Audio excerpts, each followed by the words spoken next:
Happy Saturday, friends. I'm wearing my Mickey Mouse t-shirt today that my wife got for me when we went to Disney a couple years ago. And it's a Saturday shirt. I really don't wear the shirt around very much. I think it looks funny. Like I'm the head of Mickey and I have these very small hands. Anyway, it's my Saturday shirt. So you get to see my Saturday shirt hanging around the house. And it is, it's incredibly beautiful weather. I'm sitting here on my porch and there's my yard and the blue sky, green trees, a handful of clouds in the sky. I wish I could just freeze this weather right here, not freeze weather, but freeze the weather right here and have this weather all year long. This is fantastic. So it's story time today. And not that I necessarily want to tell you a story, although I will tell you some stories. I'm interested in talking today about the stories we tell ourselves in life. Brene Brown, in her books, raises this question often. What is the story I'm telling myself? And when I was first introduced to that concept, it was new to me that I tell myself stories. As an engineer by trade and training, and I enjoy math and science, there's data, there's facts, like things are permanently fixed. 2 plus 2 is always 4. There's no story around what 2 plus 2 is. 2 plus 2 is always 4. And what she introduced to me is this concept of there's always a story we're telling ourselves about what's going on. And sometimes the story is a safety mechanism story. It's a self-defensive story that we're telling ourselves to protect us from something, from our past, from a wound or something like that. And let me tell you a story about something that happened today. So today, just beyond that fence, there's a strip of grass, and it gets pretty wild and grown up. And so I took Brady back there today. Brady's 11. He'll be 12 later this year. And I taught him to cut grass for the first time in the grass back there, the grass and the weeds and stuff like that. And I wanted to pull up my phone and take a picture so I could post it on Facebook and just share that I taught Brady to cut grass today. How cool is that? And there's a part of me that said, no, you can't share that with people. You're a bad parent that you've waited till he's 11 to teach him to cut grass. No, why am I telling myself that story? I'm a bad parent? Because I've seen other pictures on Facebook where other parents have taught their kids to ride zero-turn mowers when they're like 7 or 8. And I'm not here to debate whether or not that's okay or not. It's just the fact of the story I started telling myself is I'm a bad parent because I did not teach Brady to cut grass until he's 11. Now, is that true? No, it's not true. That's a story I'm telling myself. We can look at the facts. The facts are, I taught Brady to learn how to push mow grass. Let me start over. I taught Brady how to use a push mower. There's the words. Today when he's 11. And there's other parents who taught their kids to ride a zero-turn at a younger age. Now, this is where we as human beings get complicated because now we assign ourselves meaning and we assign emotions to this stuff. Am I a bad parent? No, I'm not a bad parent. But there was a moment of time where I didn't want to take out my phone and share with the world that Brady's 11 and he's learning how to cut grass. And when I realized the story I was telling myself, I chose to tell myself a different story. It's okay that Brady's 11 and learning to cut the grass. It's okay. I can take a picture and I can be excited about this. But the story I'm telling myself is way more important than what's actually happening. Byron Katie has 4 questions she calls the work. And they're very powerful questions because they challenge the story we tell ourselves about things in life. And the first question is it true? Is the story you're telling yourself true? And sometimes in life there are stories that we feel have become permanent stories about our past or permanent stories about other people. And she challenges that. Is that true? Well, it might feel like it's true. The second question, can you absolutely know that it's true? And while we may feel like it's absolutely true, can we absolutely know that it's true? The answer really is no. None of the stories we tell ourselves are absolutely true because there's always a possibility that there's another story. And of course, behind the story that we're telling ourselves, there's a thought that's driving us to that story. And Her third question is, how do you react when you believe the thought? So let's go with the question of, I'm a bad parent because I waited till Brady was 11 to teach him how to use a push mower. That's a very simple story, and yet there's a piece of my past that created that story. And so is it true that I'm a bad parent? No, it's not true.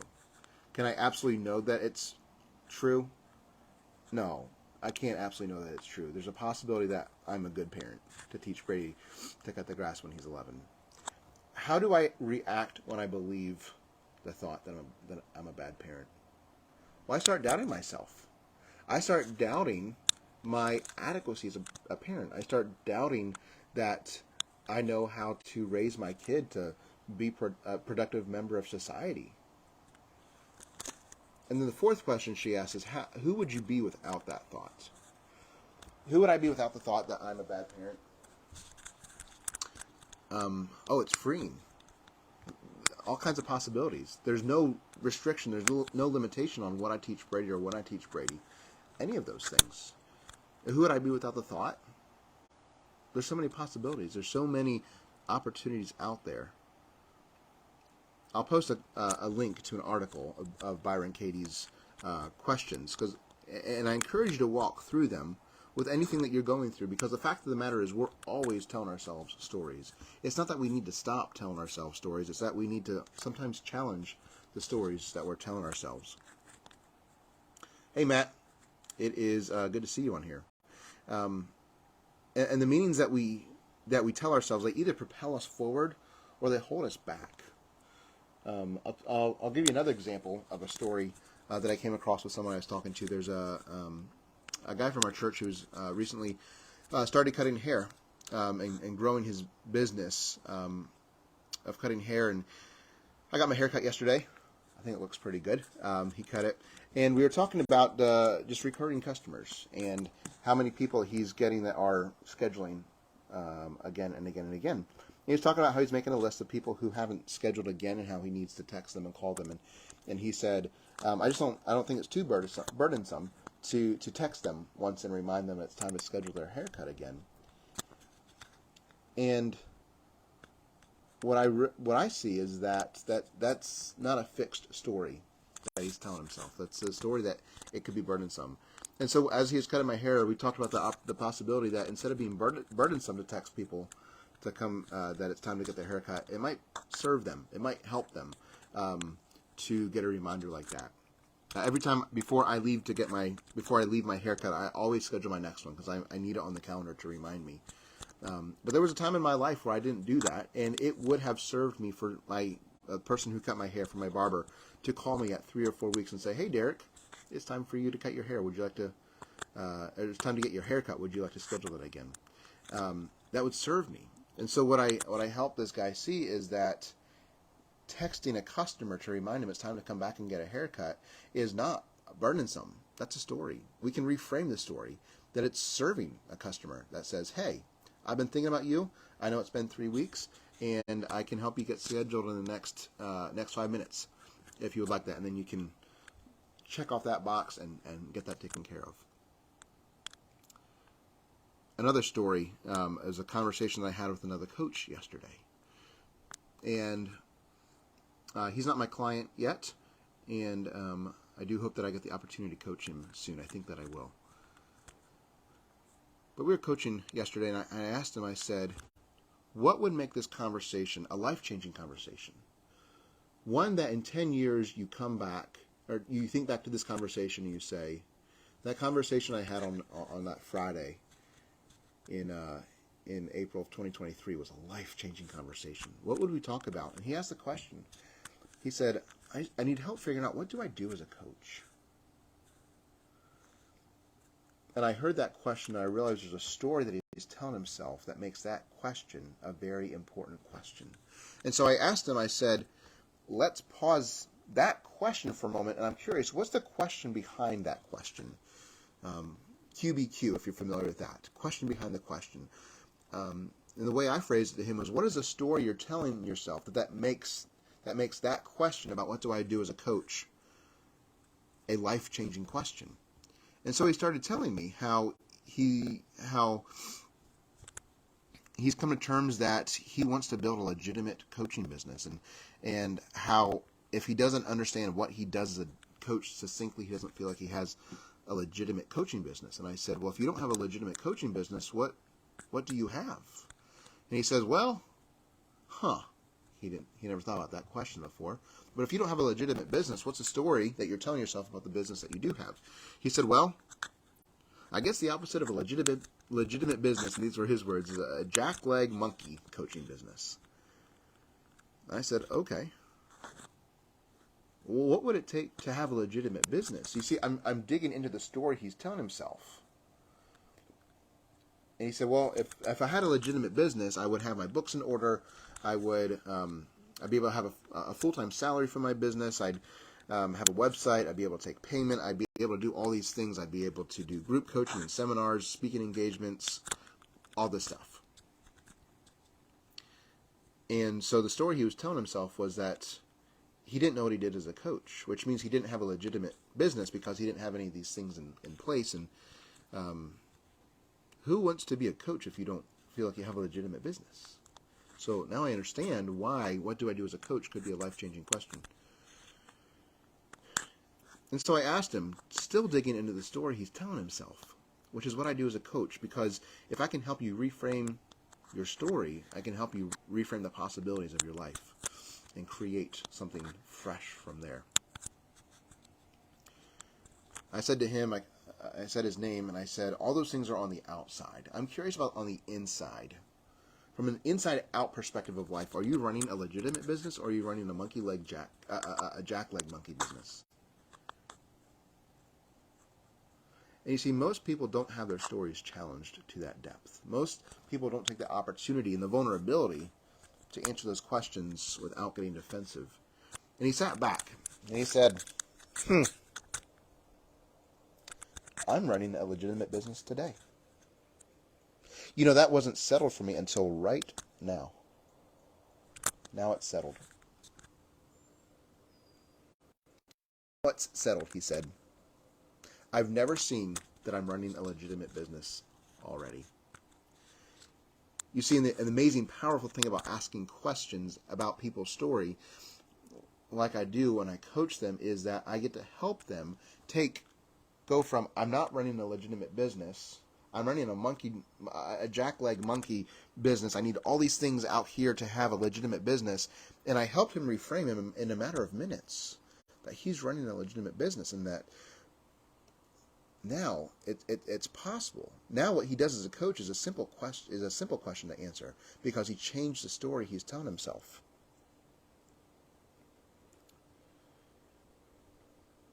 The story we tell ourselves is never a permanent story. It might feel like a permanent story. It might be the story that we've told ourselves for a very, very long time. And there's always a possibility to reframe the story. I'd like to tell you about one of my clients that has been working with me for the last 18 months, and she's gone through a lot of trauma and a lot of difficult things in her life, and she's one of the most tenacious, persistent people that I know, and she inspires me in every conversation we have together.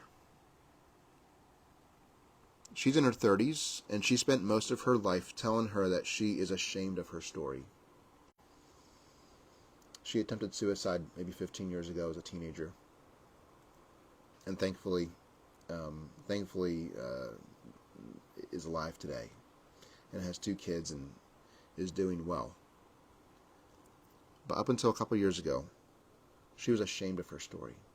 And we've been talking about her story, reframing her story, the possibilities ahead as we reframe the story. And she said to me a couple months ago, she says, Derek, I am not ashamed of my story anymore. She goes, it's not even about the words that I say as I go through life. It's about the energy that I show up with when I impact people's lives. And she sees the possibility that just by seeing that she's not ashamed of her story anymore, that she embraces her story, that she embraces her past and the possibilities that she has in her future, she shows up with a different energy in life to impact people. And she said this, she said, it's finally coming full circle. She said, everything I've walked through, everything I've gone through, now I know. There's a calling in that because of my past. It can be painful to look back. Then looking forward, I see that I can help people.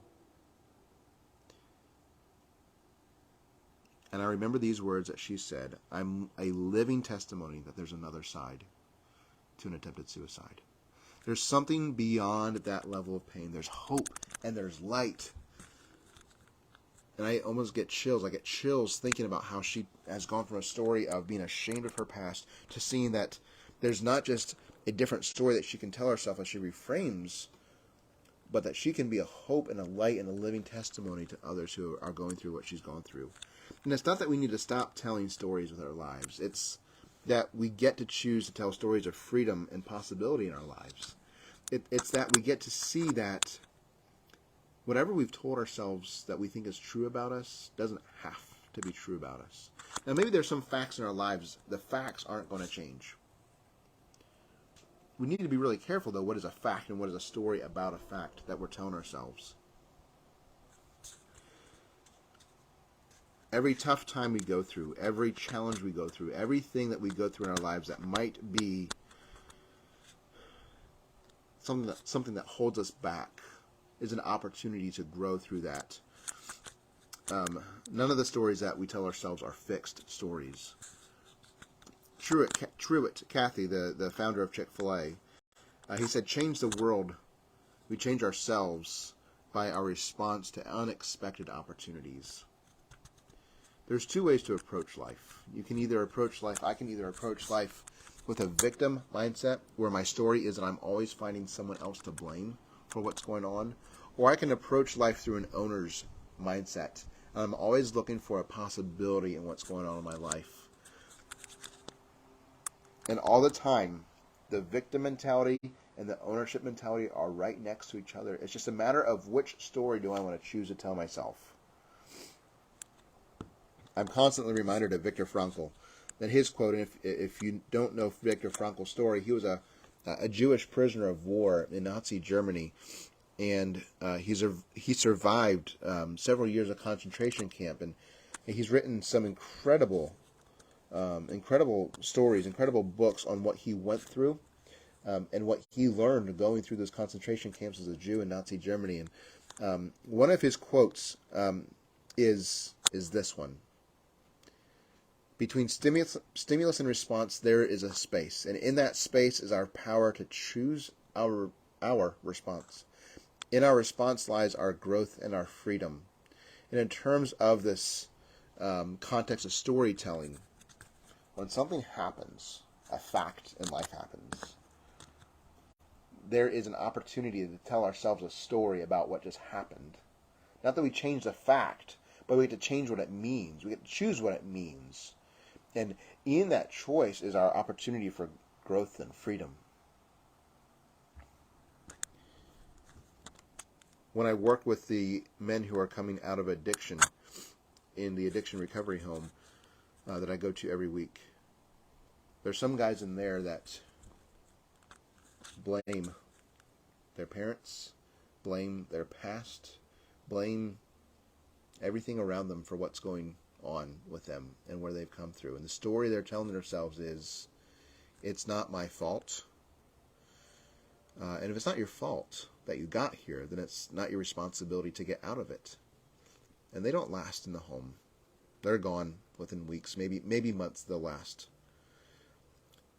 You show me a guy who takes full responsibility for the choices he made in his drug addiction or his alcohol addiction. You show me a guy who tells himself the story that I chose. Those were my choices. And now I'm making choices to create a whole new lifestyle. You show me a guy who's choosing to own what he's done in life and choosing to own his future. And I'll show you somebody who's choosing to tell himself a story about possibility and hope. Every morning I wake up and I choose to tell myself a story about possibility and hope in life. And it's not a delusional story. It's a story that plays out in life. If I choose to tell myself a story when I wake up in the morning that life is horrible, that I'm a victim, I will find ways to validate my story that I'm a victim. And if I choose to wake up in the morning and see that I'm an owner in my life, I will find ways to be an owner in my life, to choose a story about what's going on in my life that helps propel me to freedom and responsibility. If we're going to be entrepreneurs, if we're going to be people who are faithful with what God has given us, if we're going to live a life in such a way that we get to hear God say, "Well done, thou good and faithful servant," when we get to heaven,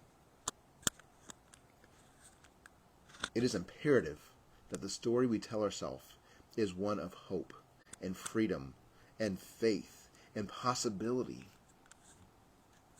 It's not always easy. Nobody ever said it was going to be easy.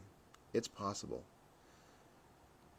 So with me, with my client, with the guy who cuts my hair, with the coach I talked to yesterday, who now sees himself as a legitimate business owner, who's changing the world through his coaching, choose the story that you tell yourself. What story are you telling yourself today? I'll see you tomorrow.